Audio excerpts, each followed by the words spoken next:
Hello guys, my name is Anna and I vlog daily from Ukraine since the start of the brutal Russian invasion. So if you see me for the first time but you support Ukraine, subscribe. If you come to my channel from time to time and you support Ukraine, subscribe. But my today's video might be more interesting for my longtime friends, as I want to share my personal emotions and observations after a number of trips abroad. The weather is beautiful. We have plus one more month of summer, I have to confess. The temperature is plus 20 degrees Celsius. We measure in Celsius.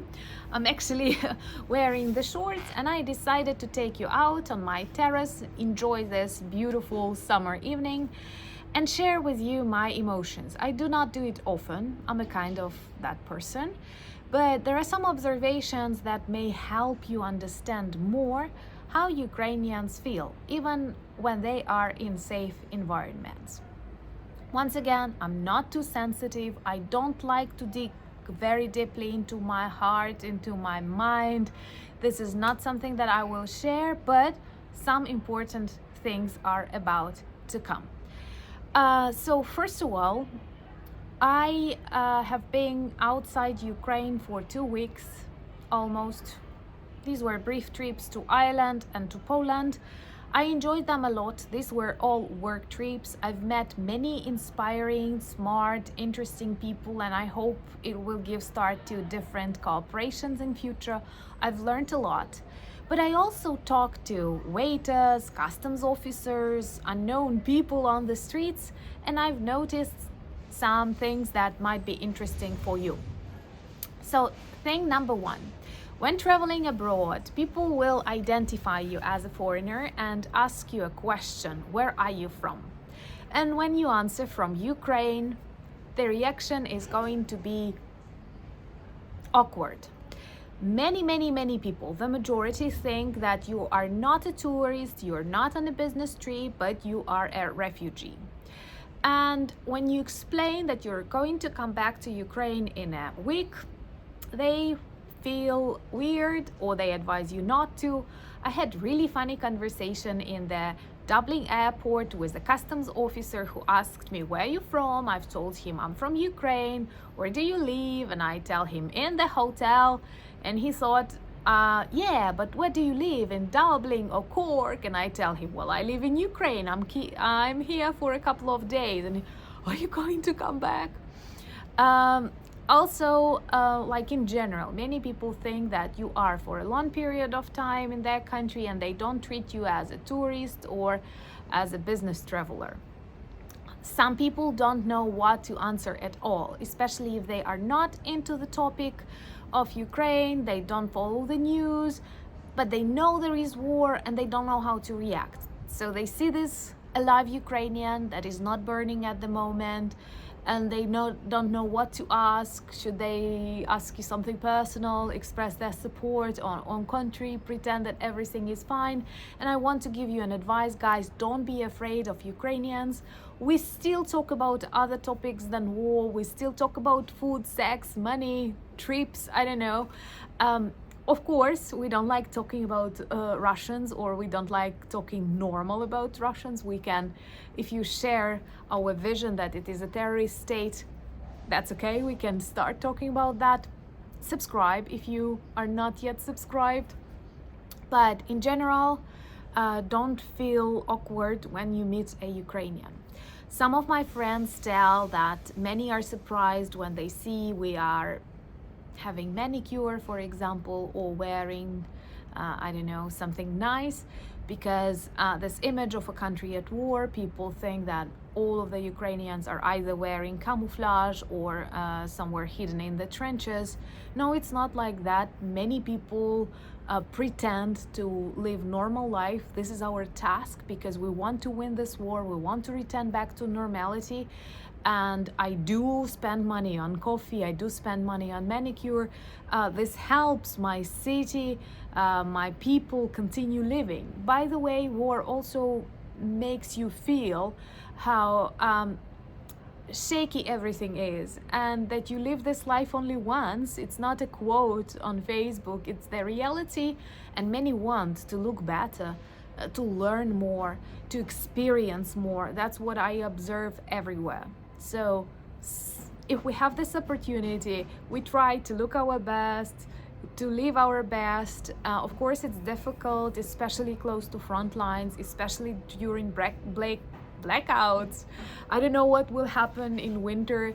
By the way, let me know, would you like to see a video about my preparations to this winter and possible blackouts or other bad stuff that Russian orcs are preparing?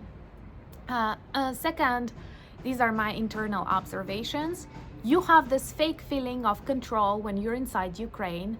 And honestly, when I hear an air raid alert or a message come to my phone, I do not feel like, oh, what's happening? I have to know everything. But when you're outside Ukraine, you have this feeling of responsibility and that something might happen to your country when you are outside. And this is a really bad feeling. It can be compared to a feeling that you've left your ill relative and you are parting elsewhere.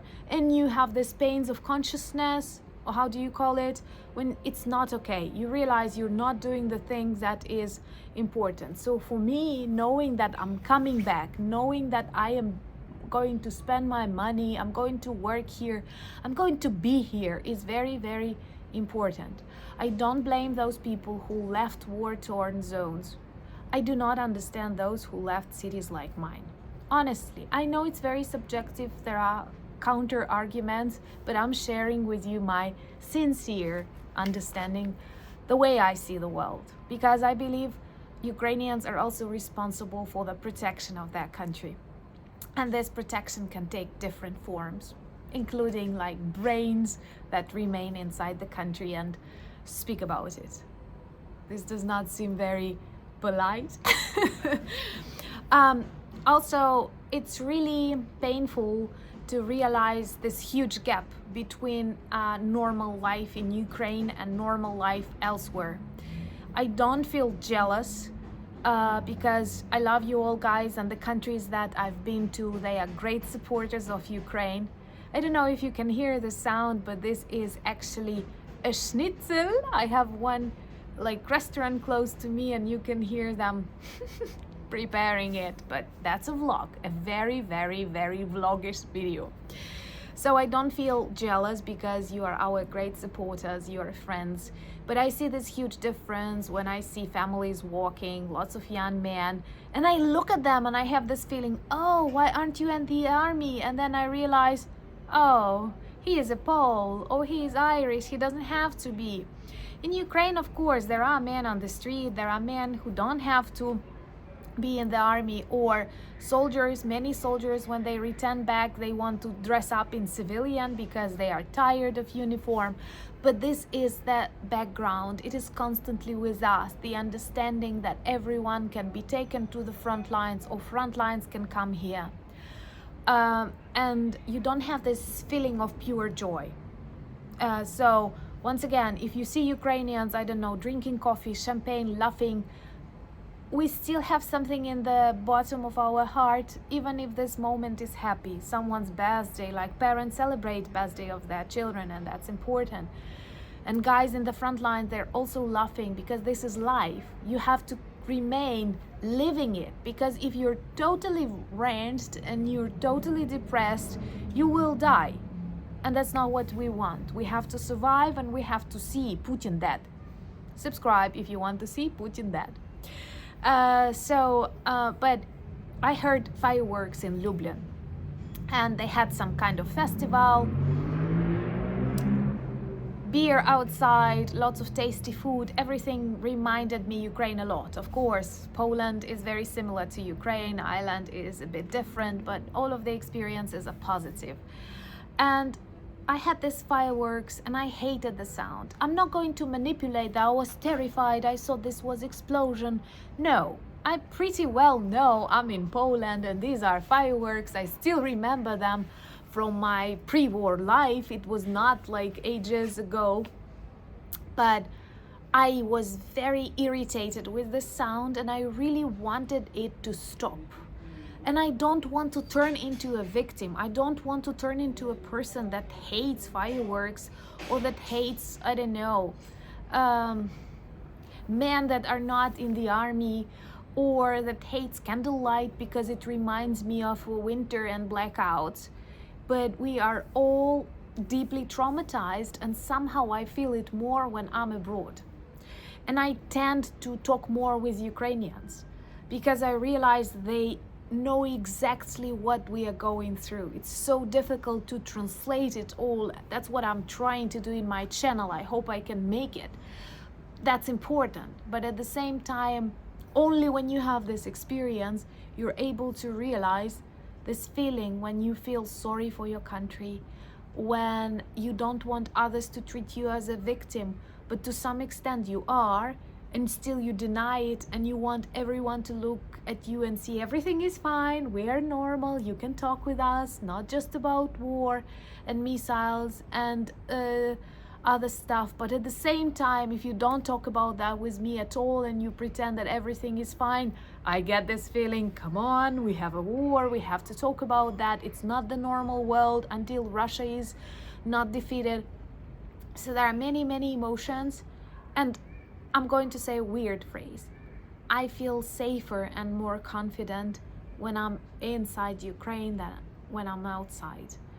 And maybe a bit emotional, as it was very personal vlog. Love to your country is real. This is not something that we learn from books, poems, anthems. It is real. I feel it, and I know many feel it, and perhaps this is the main element of our resilience. Let me know if you like this kind of videos too. Thank you so much for being friends. Thank you for buying me coffees and becoming my patrons. I'm really bad at making coffees, I have to confess. I am doing them. I'm making coffee every morning, and then I think, why are you doing it? It's such a why are you drinking it? And then I go out and drink some more outside. We have beautiful merch, and we have new Halloween collection coming soon. Join me on Instagram, Twitter, and Threads, and Discord. And guys, I love you. Thank you for being in my life and giving me this opportunity to share my emotions and personal observations, and that you want to know what Ukraine is, and that you support us, you stand with us. This means a lot, and words cannot describe how much all that means to me personally. Slava Ukraini!